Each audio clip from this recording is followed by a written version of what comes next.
Friends, good morning. Welcome to my channel Mandira's blog. আশা করি তোমরা সবাই খুব ভালো আছো আর আমিও ভালো আছি। চলো এখন থেকেই তোমাদেরকে সাথে নিয়ে আজকের ব্লগটা স্টার্ট করলাম। আই হোপ যে তোমাদের ব্লগটা ভালো লাগবে। আজকে মঙ্গলবার, তো সেই জন্য সকাল সকাল ঘুম থেকে উঠেই ব্রাশ করে স্নান করে নিয়েছি। তোমরা ভাবছো এতদিন পর আমি আবার ব্লগ দিচ্ছি, তাও আবার বাড়িতে। হ্যাঁ, অ্যাকচুয়ালি জানো তো, আমি তোমাদের কাছ থেকে সরি চেয়ে নিচ্ছি, কারণ আমি বাপের বাড়িতে ছিলাম। তো বাপের বাড়িতে থেকে ওই কদিনই শুধু ব্লগ করতে পেরেছি, তারপরে আর কিন্তু দুদিন ব্লগ করা হয়নি। তো বাপের বাড়ি থেকে আমি বাড়ি চলে এসেছি। চলে এসে এসেও আমি ব্লগ করার সময় পাইনি, কারণ আমার ছেলে খুবই কান্নাকাটি করছিল। তো সেই কারণে না, জানো তো, আমি একদমই ব্লগ করতে টাইম পাচ্ছিলাম না। তো আজকে মঙ্গলবার, আজ থেকেই ব্লগটা আবার শুরু করলাম। তো সকালবেলাতে সেই জন্য স্নান করে নিয়েছি, কারণ স্নান না করলে তো খেতে পারবো না আজকে, যেহেতু মঙ্গলবার আছে। তো আহ, এখন সকালবেলা স্নান করে নিয়ে তোমার সিঁদুর পরে নিলাম। আর জানো তো, আমি ছেলে ঘুম থেকে উঠে গেছে সকালবেলাতে। এত তাড়াতাড়ি ঘুম থেকে উঠে যাবে, চান করে বেরিয়ে দেখি ছেলে উঠে পড়েছে। তো তারপরে ওকে আবার ঘুম পাড়িয়ে এলাম। ঘুম পাড়িয়ে আসার পরেতেও দেখলাম যে আবার উঠে গেছে। কি আর করবো, তো ওই অবস্থাতেই উঠে গেলাম। নিয়ে আমি কাজ করতে শুরু করলাম। কিছু তো করার নেই, ওকে উঠে গেছে যখন, তখন আর তো ঘুমোবে না। যা, আর দুদিন জানো তো ওয়েদারটা খুব ভালো ছিল। তারপরে আসার পরেতেই দেখছি যে আজকে কিন্তু আবার প্রচণ্ড রোদ উঠেছে, প্রচণ্ড গরমও করছে। দুদিন বেশ বৃষ্টি হলো, ওই রেমালের প্রভাব পড়েছিল চারিদিকে, এদিকেও পড়েছিল, তবে খুব একটা বেশি প্রভাব পড়লো না। দুদিন খুবই হালকা বৃষ্টি হলো, তারপরেই দেখো আবার যেমন গরম ছিল সেরকমই গরমটা রয়ে গেল। তো যাই হোক, জব করে নিলাম। আর ওদিকে তো দেখতেই পেলে ছেলে ঘুম থেকে উঠে পড়েছে। তো ও এদিকে চারিদিকে ঘুরছে। তো ওর মেয়ে দিদিও উঠে গেছে, ছেলে মেয়ে দুটোই উঠে পড়েছে। তো আমি ভাবলাম যে বিছানাটা তুলে নিই। তো এখনও আমি শুধু জবটাই করেছি, এখনও প্রসাদ খাইনি, কিছুই করিনি। তো আগে এইসব কাজগুলো করে নিই, তারপর প্রসাদ খাবো। তো তোমাদের সাথে একটা কথাও শেয়ার করার আছে, সেটা হলো যে আজকে যেহেতু মঙ্গলবার, তো মঙ্গলবারের কাহিনী আমরা কিন্তু অনেকেই জানি না। আমরা শুধু এটুকুই জানি যে মঙ্গলবার করতে হয় বা মঙ্গলবার করা হয় শুধুমাত্র স্বামীর ছেলে মেয়ের মঙ্গলের জন্যই মঙ্গলবার করা হয়, কিন্তু এর পিছনে একটা কাহিনী আছে। তাই কাহিনীটাই আজকে তোমাদের সাথে আমি শেয়ার করব, যে কি কাহিনী আছে। আমরা তো সব ব্রতরই মোটামুটি আমরা ব্রত কথা শুনি বা জানি, কিন্তু এই মঙ্গলবারের পেছনেও যে একটা কাহিনী আছে সেটা কিন্তু অনেকেরই অজানা। তো সেই বিষয়ে আমি আজকে কথা বলবো। তবে একটু পরে সেই কাহিনীর কথা আমি তোমাদের সাথে শেয়ার করছি। তো তোমরা ভিডিওটা স্কিপ না করে পুরো ভিডিওটা যদি দেখতে থাকো, তাহলে কিন্তু এই ভিডিওর মাঝখানেই এই মঙ্গলবারের ব্রতকথার কাহিনীটা আমি কিন্তু তোমাদের সাথে শেয়ার করব, সেটা তোমরা শুনতে পাবে যদি স্কিপ না করে আমার ভিডিওটা একদম শেষ অবধি দেখো তোমরা।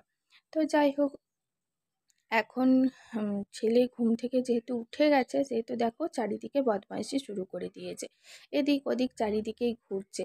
তো আমি এদিকে বিছানাটা তুলে নিলাম। আর বিছানার এসব বালিশ কাঁথা, এই লেপ, এইগুলো জানো তো আমি বিছানার ওপরেই রাখি, কারণ বিছানাটা সবসময়তেই দরকার হয়। আমার ছেলে যেহেতু ছোট আর আমি যেহেতু সবসময় উপরেই থাকি, সেই কারণে না আমার বিছানাটা একদম ভালোভাবে ঠিকঠাকভাবে থাকে না। ছেলে বারবারই উঠে যায়, আর আমার ছেলে তো অতিরিক্ত চঞ্চল, সেই জন্য না সবসময় বিছানায় থাকে, নিচে থাকে, এরকম করে। তো সেই কারণে বিছানার বালিশ টালিশগুলো আমি উপরেই রাখি, কারণ ও যখন খুশি আবার ঘুমিয়ে যায়।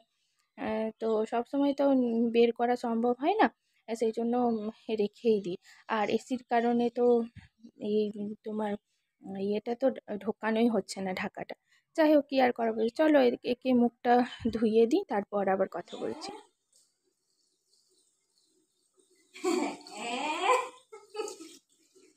না, আমি দিচ্ছি, এসো এসো, আমি দিচ্ছি, পড়ে যাবে।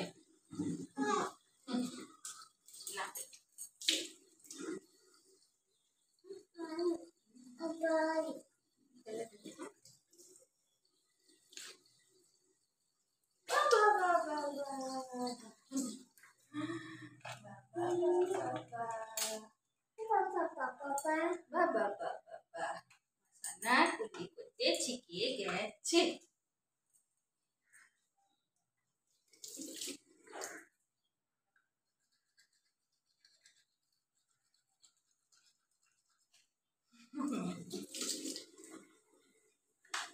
ব্রাশ ব্রাশ ব্রাশ ব্রাশ না তো করে দেবে। হ্যালো হ্যালো হ্যালো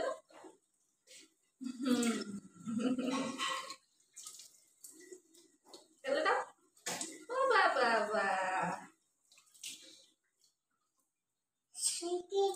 হ্যাঁ শিখে গেছে, শিখে গেছে আমার সোনা ব্রাশ করতে, মুখ কুল্লি করতে। বলো কুল্লি করতে শিখে গেছি। কুল্লি মুখটুক ধুইয়ে দিলাম, তারপরে এখানে এলাম রান্নাঘরে। এসে পরে তোমার অনেক দিন হয়ে গেল গাছটায় জলও আমি দিইনি। আমি শ্বশুরমশাইকে যদিও বলে গিয়েছিলাম যে জল দেওয়ার কথা, তো আমার শ্বশুরমশাই দিয়ে দিচ্ছিলো, তা আমি একবার দিয়ে দিলাম জল। আর দুটো গাছ কিনেছিলাম যেন ভুলভাল গাছ চলে এসেছে, তো আবার ওই দুটোকে রিটার্ন করব।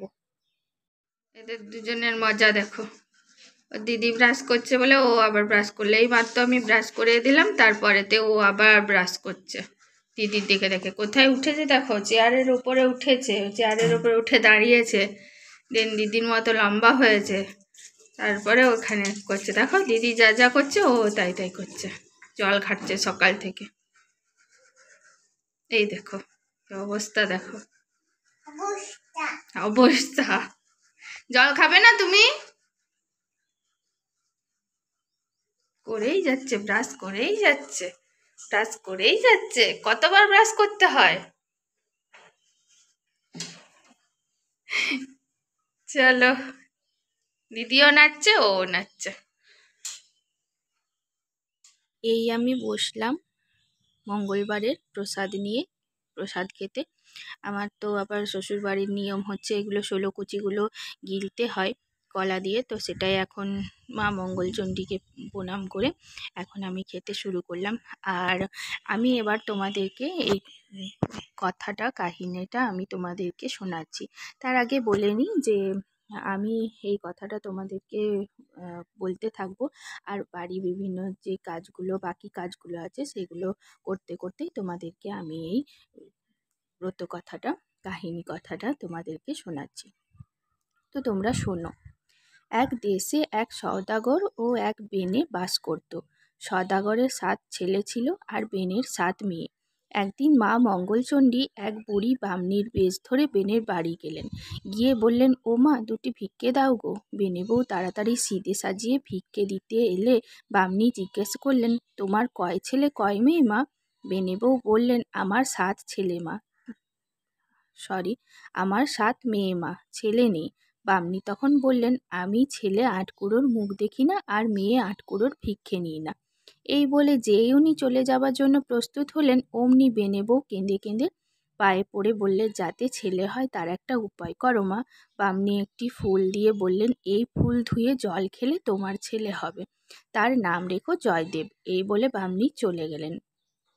এবার সেই বামনি সওদাগরের বাড়ি গেলেন, গিয়ে বললেন, ও মা, দুটি ভিক্ষে দাও গো। সওদাগর বউ সিদে সাজিয়ে ভিক্ষে দিতে এলে বামনি জিজ্ঞাসা করলেন, তোমার কয় ছেলে কয় মেয়ে মা? সওদাগর বউ বললে, আমার 7 ছেলে মা, মেয়ে নেই। বামনি তখন বললেন, আমি মেয়ে 8 কুড়োর মুখ দেখি না আর ছেলে 8 কুড়োর ভিক্ষে নিই না। এই বলে যেই উনি চলে যাবার জন্য প্রস্তুত হলেন, অমনি সওদাগর বউ কেঁদে পায়ে পড়ে বললে, যাতে মেয়ে হয় তার একটা উপায় করো মা। বামনি একটি ফুল দিয়ে বললেন, এই ফুল ধুয়ে জল খেলে তোমার মেয়ে হবে, তার নাম রেখো জয়াবতী। এই বলে বামনি চলে গেলেন। কালক্রমে 2 বউই পোয়াতি হলো ও তাদের ছেলে মেয়ের নাম রাখলো জয়দেব ও জয়াবতী। জয়দেব ও জয়াবতী ক্রমে বড় হলো। মা মঙ্গলচণ্ডী একদিন সওদাগরকে স্বপ্নে বললেন, তুই ওই বেনেদের ছেলের সঙ্গে তোর মেয়ের বিয়ে দে, নইলে তোর মেয়ে মরে যাবে। সওদাগর তো ভয়ে ভয়ে অনেক ধন দৌলত সহ মেয়ের বিয়ে দিল।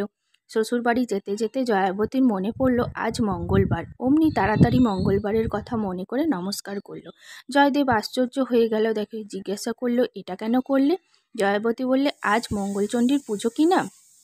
ও পুজো করলে কি হয়? জয়দেব জিজ্ঞাসা করলো। জয়াবতী বললে, যে এ ব্রত করে তার কখনো দুঃখ থাকে না, জলে ডোবে না, আগুনে পোড়ে না, খাড়াই কাটে না, হারালে পায়, মরে গেলে বেঁচে ওঠে। জয়দেব শুনে বললে, দেখো এখানে চোরের ভয় বড়, তুমি গয়নাগাটি সব খুলে ফেলো। সমস্ত গয়নাগাটি খুলে নিয়ে একটা পুটুলি করে কাছের একটা নদীতে ফেলে দিল। দিতেই একটা বোয়াল মাছ সেই পুটুলি গিলে ফেললো। বরকনে আসতেই পাড়ার সবাই বরণ করে তুলতে গিয়ে বলল, মা গো, মেয়েকে গয়নাগাটি কিছুই দেয়নি। তারপর বউ ভাতের সময় ওই বোয়াল মাছ ধরা পড়লেও কেউ কিন্তু কুটতে পারল না। শেষকালে জয়দেব বললে, জয়াবতী মাছ কুটবে। সকলে হেসে উঠল। জয়াবতী মা মঙ্গলচণ্ডীকে স্মরণ করে মাছ কুটতে গেল। যেই না বটির গায়ে মাছ ঠেকালো, অমনি মাছ কেটে খান খান হয়ে গেল, আর সেই গয়নার পুটুলি তার কোলে এসে পড়ল। সবাই অবাক হয়ে গেল দেখে। জয়দেবের ছেলে হলো। একদিন ছেলেকে শুইয়ে জয়াবতী কাজে গেছে। জয়দেব এসে ছেলেকে নিয়ে গিয়ে পুকুরে সিঁড়ির তলায় ঘাড় গুজে পুঁতে দিয়ে এলো। মা মঙ্গলচণ্ডী ছেলেকে বাঁচিয়ে জয়াবতীর কোলে দিয়ে এলেন। আর একদিন হয়েছে কি, জয়াবতী দেখে জয়দেব ছেলেকে একখানা কাটারি দিয়ে কাটছে।